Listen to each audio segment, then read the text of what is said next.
Boyuna ətir vururam. Bu məndə tiroid xərçəngi yaradarmı? Deyə pasientlər sual verirlər. Bu doğru deyil, amma tam da yanlış da deyil. Bunları biraz araşdıraq. Birincisi, bu mifdirsə, niyə mifdir? Bu günə qədər heç bir böyük klinik və ya epidemioloji tədqiqat ətirin istifadəsi ilə tiroid xərçəngi arasında birbaşa səbəb-nəticə əlaqəsinin olduğunu göstərməyib. Yəni ətir vurmaq xərçəng yaradır demək bu elmi yanaşma deyil. İkincisi, niyə bu mövzu ümumiyyətlə müzakirə olunur? Çünki bəzi ətirlərdə ftalatlar kimi olan endokrin pozucular vardır.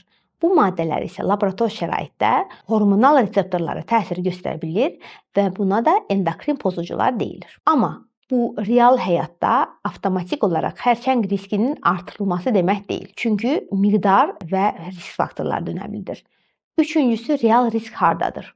Risk uzun müddət və yüksək ekspozisiyada istifadədədir.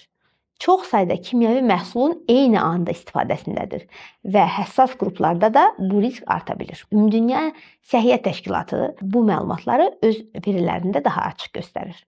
Dördüncüsü, kimlər diqqətli olmalıdır? Hamilə qadınlar, tiroid xəstəliyi olanlar, hormonal balans pozuntusu olanlar bu məsələdə diqqətli olmalıdır. Beşincisi, praktik yanaşmadır. Ətirdən imtina etməyə ehtiyac yoxdur.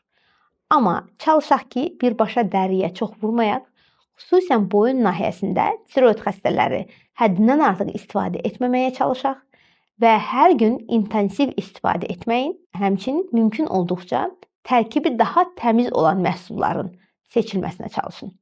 Nəticədə bu sübut olunmuş xərçəngin bir səbəbi deyil.